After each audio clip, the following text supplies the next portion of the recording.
भावानो जय शिवराय. आम्ही Chhava trekkers monsoon ट्रेकसाठी चंदनवंदन Koregaon Satara या ठिकाणी आलेलो आहे. गडावर येताना पाहिलं तर प्रत्येक ठिकाणी अतिक्रमण झाले. उत्सुकता खूप होती गड पाण्याची, पण हे पाहिल्यानंतर इच्छाच झाली नाही गड पाण्याची.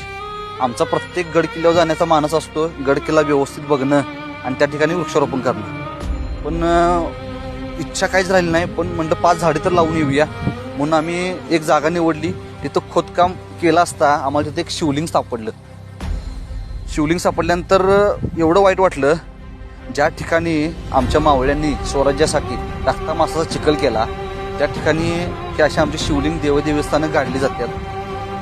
या शिवलिंगावर कधी काळी थोरले महाराज आपले छत्रपती शिवराय नतमस्तक झाले असतील, ते शिवलिंग गाडलं जाते. माझी एक तिथल्या शिवभक्तांना विनंती आहे, आणि हा व्हिडिओ कृपया कोरेगाव सातारा येथील शिवभक्तांपर्यंत पोहोचवा.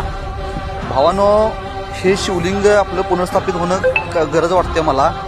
कृपया तिथे जाऊन महाआरती करा, पूजा अर्चा करा व मंदिर स्थापन करा. तिथल्या खरोखर जो व्हिडिओ बघतायत त्यांनी हा व्हिडिओ एवढा शेअर करा की तिथंपर्यंत पोहोचला पाहिजे आणि आपले शिवभक्त तिथले जागरूक झाले पाहिजेत. जय शिवराय.